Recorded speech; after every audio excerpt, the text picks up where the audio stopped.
Thank you for joining us today for this live stream as we dive deeper into the capital murder trial and case of Mason Sisk. I'm Lauren Layton, joined by our chief investigative reporter, Brian Lawson. The Sisk trial has been closely followed as he's charged with murdering his dad, stepmother, and 3 siblings at a shooting at their Elkmont home in September 2019. He was 14 years old when the killings happened. So, Brian, let's get into the questions. And before we start, we're going to cover a wide gamut of questions, but at the heart of this, we understand that 5 people lost their lives and, he was a teenager when all of this happened. Yeah, it's a tragic, shocking case. It just is. We've received a number of questions and figure we could go ahead and get started, I guess, right from the top. Absolutely. So, as we said, the case has drawn a lot of attention. So sort of catch us up to what we know so far. Well, the trial started in earnest on Tuesday morning. Opening statements presented kind of 2 different versions of events. On one hand, you've got the prosecution saying this is a straightforward case. He stole a gun from a family friend. He killed his family. He lied about it. He eventually confessed. Now he's on trial.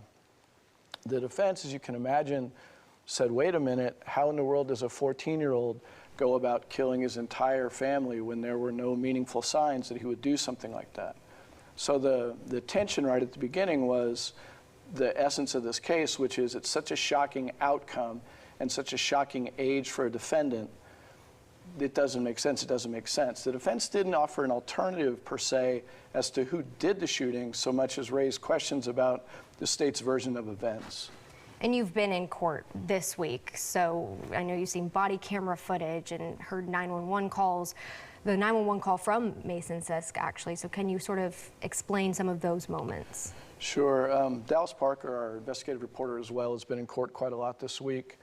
A couple of the key witnesses we can get to in a moment, but the body camera footage was from the initial captain that was on the scene. I think he was a lieutenant then, and it shows him, hearing what's going on, racing to the scene, and then room by room going through the house with a flashlight, yelling, Limestone County Sheriffs, is anybody in here? The idea, I think, is looking for an assailant and potentially victims who might still be alive. So it took you right to that moment, and over time, and other body camera footage later did this as well, you find what they encounter, and you see the deputies' reactions to realizing that not only 2 adults had been shot, but 3 young children, including a baby, they say, in his mother's arms. The other notable thing, so that took you to the scene. The other notable thing was that Mason Sisk made a 911 call. And I've been in a lot of court proceedings, and 911 calls are a fairly commonplace thing to have played by the prosecution. And some of them I can remember vividly because people are so upset or terrified or really struck by the events that have taken place. This one, Mason called and said where the incident occurred and gradually was trying to explain to the dispatchers what had happened. He had to repeat his address several times, which was weird. There were a few things relative to just conveying what was going on. But he said, and I'm not judging this, but he said, I'm freaking out. He said it a couple of times on the call. And I don't know how you're supposed to sound when you've made a 911 call and you've discovered this, but it wasn't shrill, it wasn't tearful, it was a little nervous, and again, I'm not suggesting he should act one way or another, but it was relatively calm given what we were talking about. And I don't know how the jury's going to perceive that, but it wasn't a hysterical call. It wasn't him screaming and not being able to get the words out or choking back tears.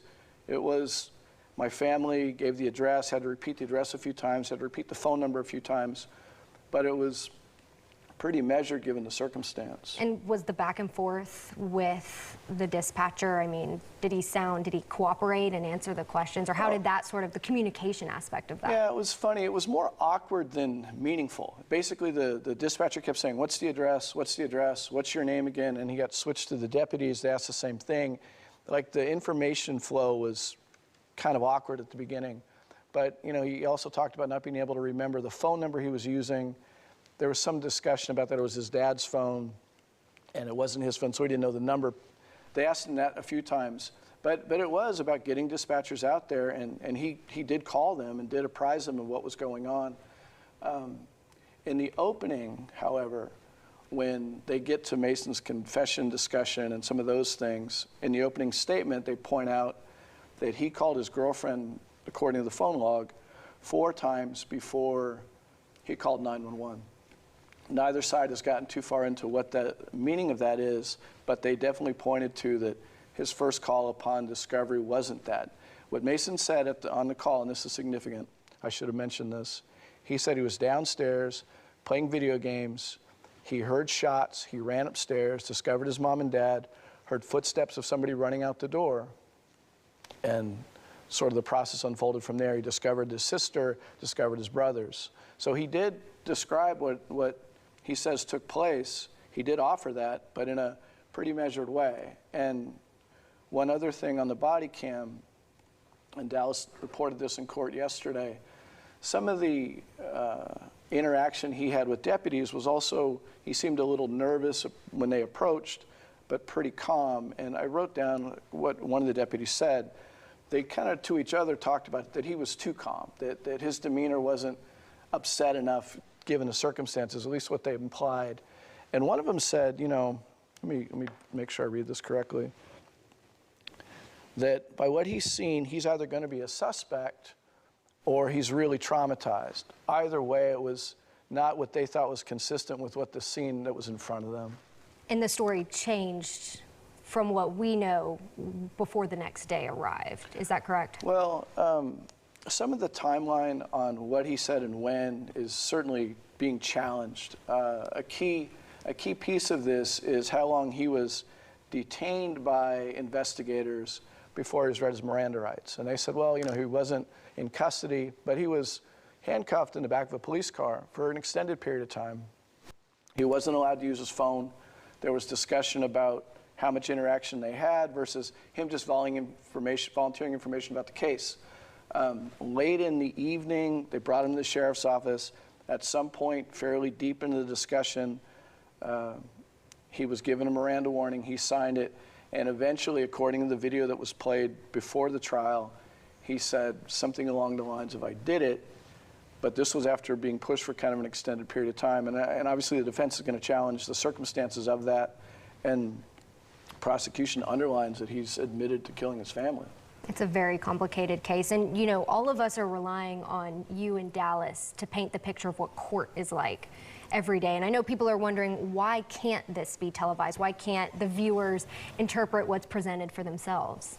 No, that's right. You know, so much of American life, big events are always on TV, you know, whether it's a political speech or a game or, you know, a parade or whatever it is. If it's meaningful, there's cameras there.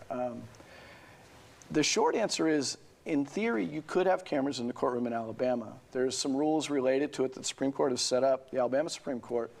The essence of it is this. If you ask permission, and the defense agrees, and the prosecution agrees, and the judge agrees with a coverage plan, they send it to the Chief Justice of the Supreme Court, who makes sure that it's not going to interfere with the proceedings, and somebody will sign off. And in theory, we could have cameras in the courtroom. I spoke to a longtime DA in Madison County, Rob Broussard, today about that. He said he's never seen it approved, that one party or a second party or all the parties don't want it. So if you want cameras in the courtroom in Alabama, you talk to your legislators, and we could have that process, you know, more like a Florida or Georgia, in some cases even Tennessee.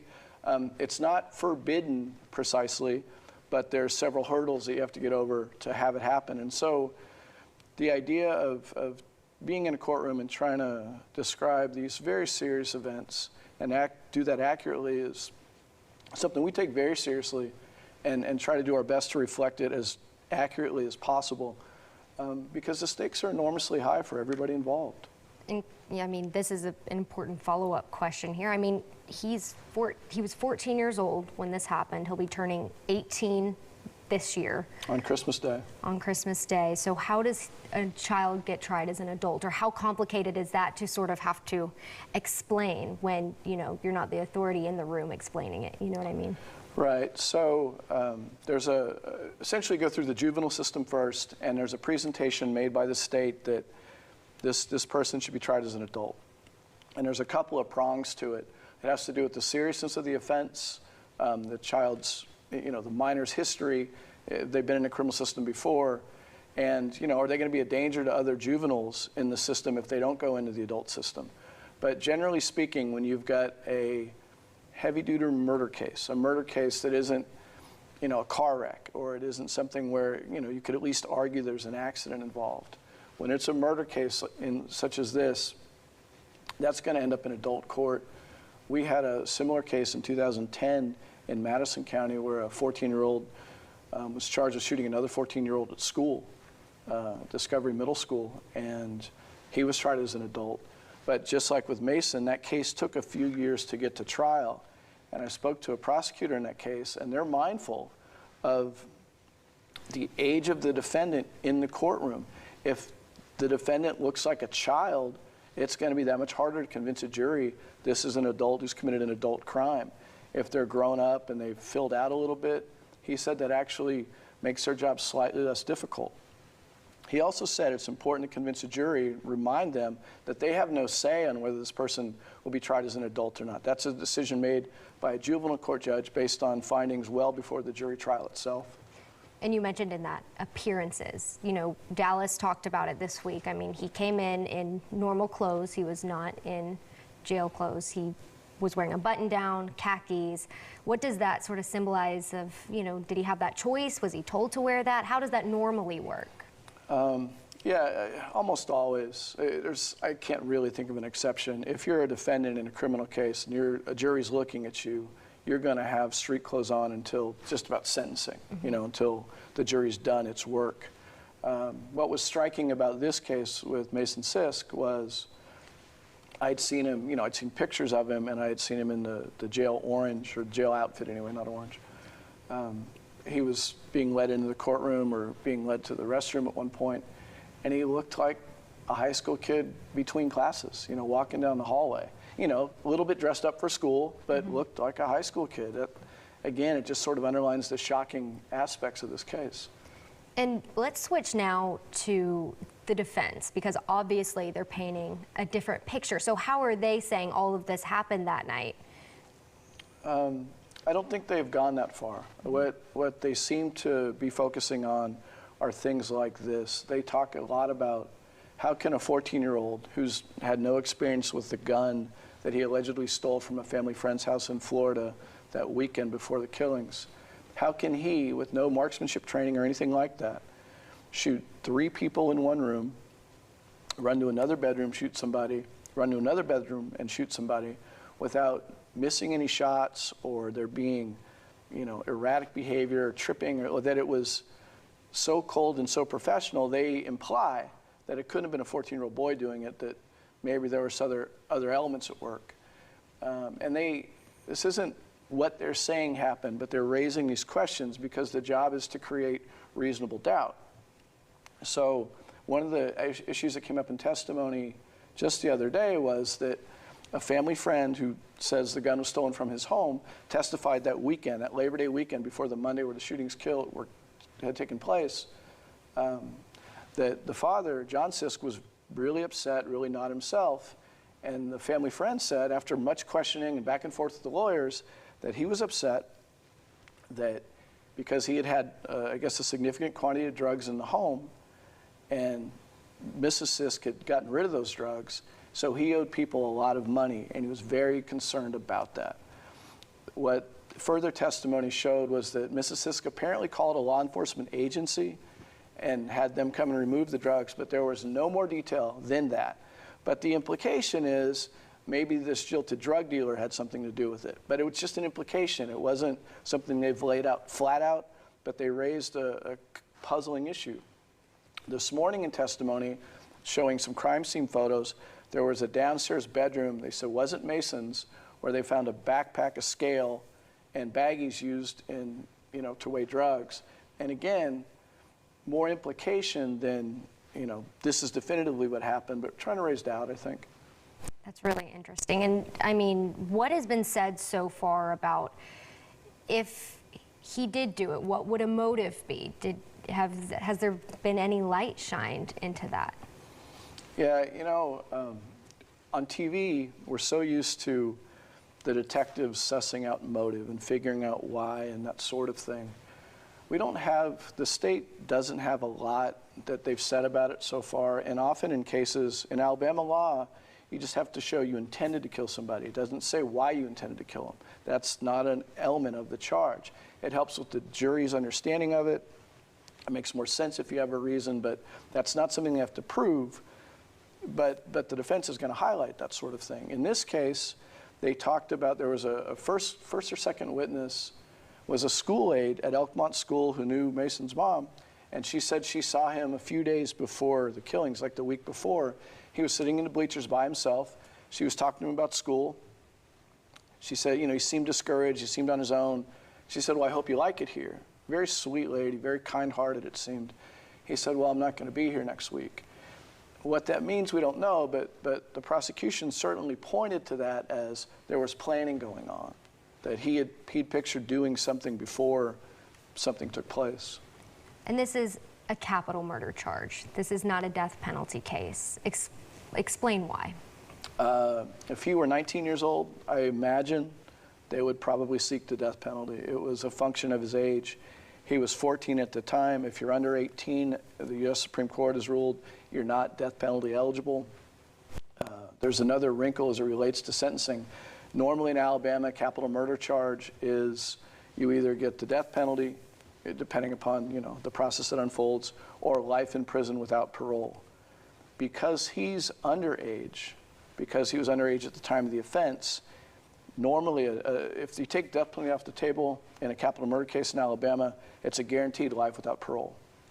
Because of his age, the judge has the option, if he is convicted and they go to sentencing, the judge will consider whether or not he should get life without parole or be parole eligible. And the offense has already offered up a list of things that they say should be mitigators that the judge should consider if indeed he is convicted, including that he was a victim of family violence, that he'd been sexually abused, that he had a history of mental health troubles, trying to create, I don't mean this unkindly, but a sympathetic picture of this young man.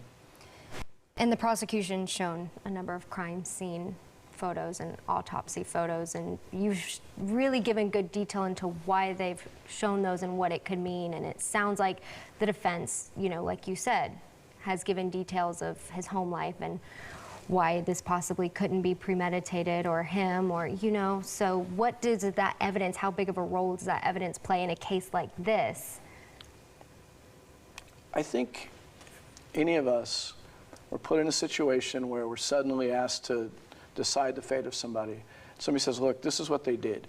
And they show you 15 or 20 pictures of a 6-month-old who's been shot in the head twice, or a 6-year-old or a 4-year-old, or a mother and a father. I think on some level, you're going to see that picture more than you're going to hear other things. So it has I imagine a lot of people, a unique emotional weight in terms of how you view this defendant and how you view this case. And so there was a lot of fighting about how many pictures the state should be allowed to show. Why not 2 or 3? Why 20? But it's 20 of the same terrible thing. And, as Dallas reported yesterday, jurors were crying, family members, people in the courtroom were crying. You're talking about really graphic, really terrible photos. And that's clearly going to weigh on the jury's mind as they sift through the evidence. And how did Mason react? Dallas's reporting was that he was pretty stoic. He didn't react much at all. It's hard to know how to read that, and I'm not sure it's my role or Dallas's role to read it. He just didn't show much emotion. I've seen cases where somebody's charged with killing family members or shooting up a classroom. Amy Bishop at the UH shooting put her head on the desk when they were showing the crime scene photos. She wouldn't look at it. Mark Stone, who's charged with killing his wife and his son, the screen was near his face and he just kind of turned away the entire time.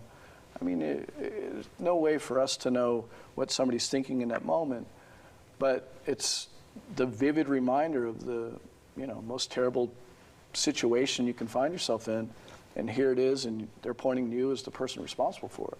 And for the living family members to see that, it gives you pause and it makes you, it's hard to talk about. It's devastating. The judges warned jurors about the notes that they take throughout this whole trial and how they can be used, and that's actually a more complicated process than we would think. So the way it works is the jury is told at the beginning, if you want to take notes, the state will, or the court, not the state, it's not like the prosecution gives it to them, the court gives it to them, a notebook and a pen. They're allowed to take notes. They leave their notebooks there every day. They're not allowed to take them home. The court reporter, whoever's handling the evidence, makes sure that it's there for them the next day. So they can take notes. What the judge instructs them is they're allowed to use their notes for their own recollection. They can take them into the jury room for their own recollection. But a juror can't say, somebody say, hey, what did so-and-so say about this? And then somebody looks at their notes and says, oh yeah, she said this. They're not allowed to do that. The notes are only for the individual juror. It's not considered a mini transcript of what took place. There's not a transcript that's given to them.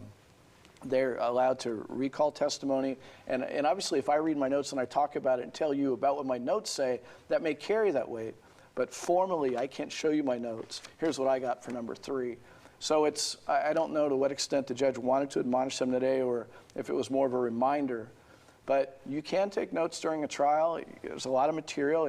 You can see why it would make sense. And you can refer to them in the jury room, but the other uses of that, they try to restrict. And the jurors, the role that they play, and they sit and they listen and they see all of this. So where do you think they stand right now? What do you think they still need to hear or need to see before they can feel confident in the decision that they feel happened? There's a lot there. I imagine that for a jury looking at a now 17-year-old kid, they have to be wondering what happened, why, and people want stories. They want to know why this thing happened and this and this and this led to that. I'm not sure we're there yet. I imagine there's still questions the jury has about that. I imagine with not much speculation that they were devastated by the photos of the family and the injuries they suffered. I imagine they want to hear what the defense has to say about all of these sort of things that they implied about drugs in the house or abuse or that sort of thing, the violence, family violence that may have been visited by the dad, and according to some of the allegations. But in my experience, jurors take the job seriously. They realize the importance of what they're asked to do. They're being asked to look at difficult and complicated information. They don't hear everything. There will be times where somebody will ask a witness a question, and somebody will object, and then they'll say, Your Honor, and so they'll send the jury out, and there'll be a back and forth about whether they're allowed to ask this question or allowed to speak to this thing. So in some cases, we'll see more than the jury does, but they have the last word. And is there a piece of evidence between you and Dallas or a testimony that you've heard that has stuck out and made an impact? No, I mean, certainly the crime scene photos, the videos from the scene, there's just sort of no getting around that mentally. It's just profoundly difficult. I'm curious about what else they'll develop as it relates to Mason's family relationships. When you see somebody of this age accused of this kind of crime, I think it's reasonable to wonder what their mental state was. Indications are he's a pretty bright kid. There was some testimony that he was always well behaved. There was testimony that he played with his siblings at the beach that weekend in Florida. There's testimony that his little brother, who was 6, had a pillow placed on his face after the shooting. There's just a lot of threads that I think for most of us, they don't add up. And the truth is, courts don't always get to the final why. But I think why is still out there. I'm not sure we'll get the answer, but I think most of us want to know why. Has there been any DNA or fingerprint evidence presented? They talked a little bit about gun residue. The gun is a big issue in the case. It was found thrown away from the house. Mason is said to have told them more or less where it was. The gun was in the possession of a family friend the day before. He identified the gun as his gun. The gun's really key, especially because it was bullet fragments. They identified fragments as being from the gun. But if the theory is somebody else shot that family and you've got that gun and Mason here, it gets complicated. One kind of odd discussion was family friend realized his gun was gone before the Sisk family left. They came back in the house, emptied out all their belongings, they searched all the bags. Mason went into the bathroom at one point with a backpack, and that was, wow, you know, prosecutors even highlighted that. But the family friend's wife said, I saw him go into the bathroom with the backpack. I told Mary, his mother, to go in afterward, and she didn't find a gun. What's left hanging there is John, you know, who maybe was worried about people that he owed money to. Did he take the gun? And did Mason find it later? You know, there's just speculation that's still left out there. I don't want to get ahead of it. I don't want to presume where they're going to go. But that uncertainty about how the gun got where it got is a real question. And it seems like we're still a while away from this concluding. How long do you expect it to go on? Yeah, there's some indication that the prosecution is going to go long today, that may try to wrap up its case by the end of the day today. That could be as late as 6 or 7 o'clock tonight. If they rest today, that means the defense starts tomorrow. And depending upon how many witnesses the defense has, jury could get the case tomorrow, potentially, into Friday. Sorry, could get the case tomorrow, potentially go into next week as far as deliberations go. Well, Brian, thank you so much. You and Dallas have done a great job covering this, and I know it hasn't been easy to see what you all have seen this week and then to deliver that information to us. And I want to thank you all for watching this Facebook Live as well. We'll be bringing you the latest in shows this afternoon and as long as this trial continues. Thank you for joining us. Thank you.